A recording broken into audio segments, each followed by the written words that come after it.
એક પેડ માં કે નામ અભિયાન અંતર્ગત ડીસાના ગુગળ ગામે 11,000 વૃક્ષોનું વાવેતર. ધારાસભ્ય શ્રી પ્રવીણભાઈ માળીના જન્મદિવસને ગ્રીન ડે તરીકે ઉજવાયો. વન વિભાગ અને જનભાગીદારી થકી 5 હેક્ટરમાં 25 જાતના કુલ 11,000 સ્થાનિક વૃક્ષોનું વાવેતર કરવામાં આવ્યું.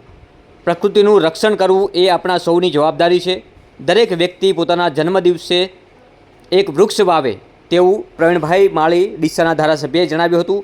એક પેડ માં કે નામ તથા ડીસાના ધારાસભ્ય પ્રવીણભાઈ માળીના જન્મદિવસને ગ્રીન દિવસ તરીકે ઉજવાતા ડીસા તાલુકાના ગુગળ ગામ ખાતે વૃક્ષારોપણ કાર્યક્રમ યોજાયો હતો. બનાસકાંઠા સામાજિક વનીકરણ વિભાગના ઉપક્રમે ગુગળ ગામ ખાતે જનભાગીદારી થકી 5 હેક્ટર જમીનમાં કુલ 11,000 સ્થાનિક 25 પ્રકારના રોપાઓનું વાવેતર કરાયું હતું. કાર્યક્રમમાં દીપ પ્રાગટ્ય બાદ વિદ્યાર્થીનીઓ પુસ્તક ભેટ કરાયા હતા.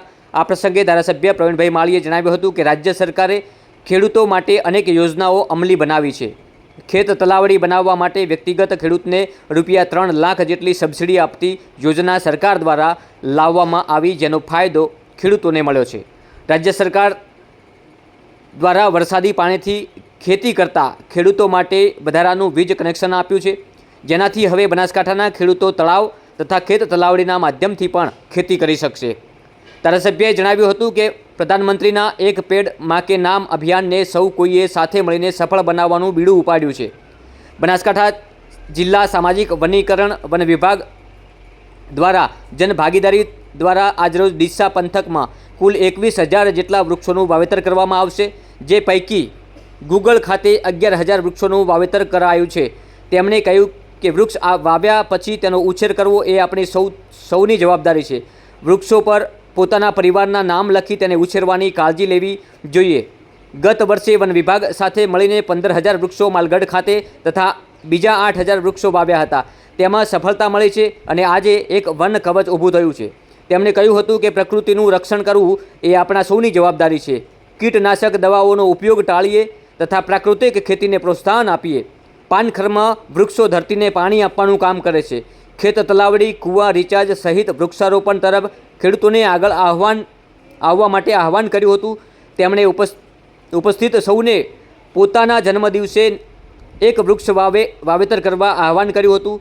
ગુગળ ખાતે આયોજિત કાર્યક્રમમાં વન વિભાગના અધિકારીશ્રીઓ, પૂર્વ સાંસદ શ્રી દિનેશભાઈ અનાવાડિયા, ડીસા તાલુકાના સરપંચશ્રીઓ, સહકાર આગેવાનો અને બહોળી સંખ્યામાં ગ્રામ લોકો ઉપસ્થિત રહ્યા. આજ રોજ મારા જન્મદિવસે ગ્રીન દિવસ તરીકે ઉજવવાનું નક્કી કરેલ છે. તે અનુસંધાને આજે ફોરેસ્ટ વિભાગ દ્વારા ગ્રામજનોના સહયોગથી ગુગળ ગામે 11,000થી વધુ વૃક્ષોનું વાવેતર કરવામાં આવ્યું છે. ગામના લોકોએ એક પેડ માં કે નામના સંકલ્પ સાથે આ વૃક્ષોનું જતન કરવા માટેનો સંકલ્પ કર્યો છે.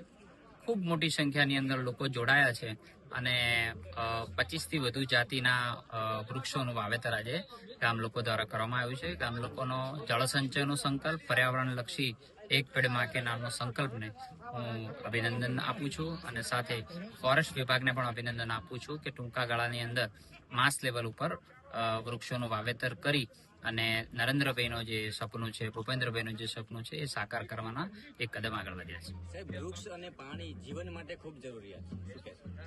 વૃક્ષ એ નારાયણ દેવ તરીકે આપણે એને પૂજીએ છીએ અને આજે પાનખર ઋતુ કેમ આવે છે, કેમ પાણીની જરૂરિયાત છે, ગામજનો સાથે સંવાદ પણ કર્યો છે.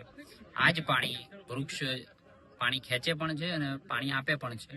એના ઉદાહરણ દ્રષ્ટાંતો સાથે આજે ગામ લોકો સાથે સંવાદ કર્યો છે અને આવનારા સમયની અંદર હરિયાળું ગામ બને, આપણો જિલ્લો હરિયાળો બને એ દિશાની અંદર આગળ વધ્યા છે.